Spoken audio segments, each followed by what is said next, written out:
Hello friends, অনুপমাস কিচেনে তোমাদের welcome. আজ আমি তোমাদের লেয়ারযুক্ত মুচমুচে খাস্তা নিমকি বানিয়ে দেখাবো।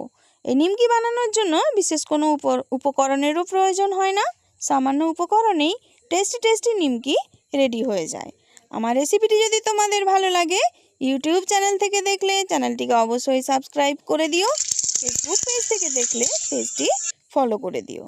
দেখো, নিমকির জন্য নিয়েছি ময়দায় দিয়ে দিলাম পরিমাণ মতো নুন, আর দিলাম কালো জিরে। ভালো করে মিক্সড করে নিয়ে দিয়ে দেব পরিমাণ মতো সাদা তেল। সাদা তেলটা একটু তোমরা বেশি করেই দেবে। ময়ামটা ঠিক এরকম হবে, মুঠো করলে মুঠো হবে, ভেঙে দিলে গুঁড়ো হয়ে যাবে। এরপর পরিমাণ মতো জল দিয়ে আমি একটা ডো বানিয়ে নিলাম। এরপর অপর দিকে বাটিতে কর্নফ্লাওয়ার নিয়ে তাতে সাদা তেল দিয়ে একটা মিশ্রণ বানিয়ে নেব।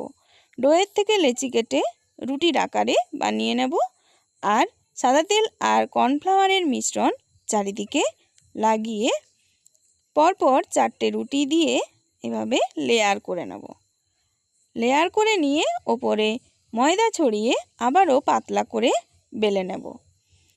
এই নিমকিগুলো খেতে হয় খুব টেস্টি, আর আমার প্রসেস ফলো করে বানালে নিমকিগুলো টেস্টি হবেই হবে, মুচমুচে খাস্তা লেয়ারযুক্ত হবে। এভাবে দেখো, পাতলা করে বেলে নিয়ে এভাবে আমি 3 কোণা শেপ দিয়ে নিমকিগুলো কেটে নেব।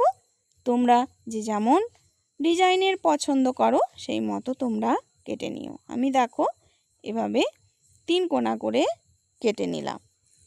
কিছু কুচো নিমকিও আমি কেটে নেব।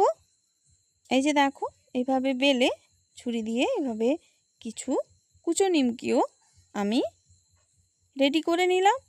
এরপর নিমকিগুলো ভাজবো, তার জন্য কড়াই দিয়ে দিলাম সাদা তেল দিয়ে হালকা গরম করে নিমকিগুলো দিয়ে দেব। গ্যাসের ফ্লেম একদম লোতে থাকবে।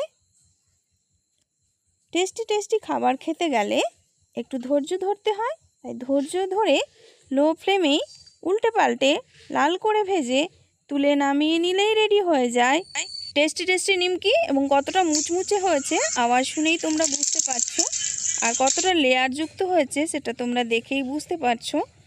এভাবে তোমরা বানিয়ে খেও, কমেন্টে আমাকে অবশ্যই জানিও। আর আমার রেসিপিটি দেখার জন্য অনেক থ্যাংক ইউ।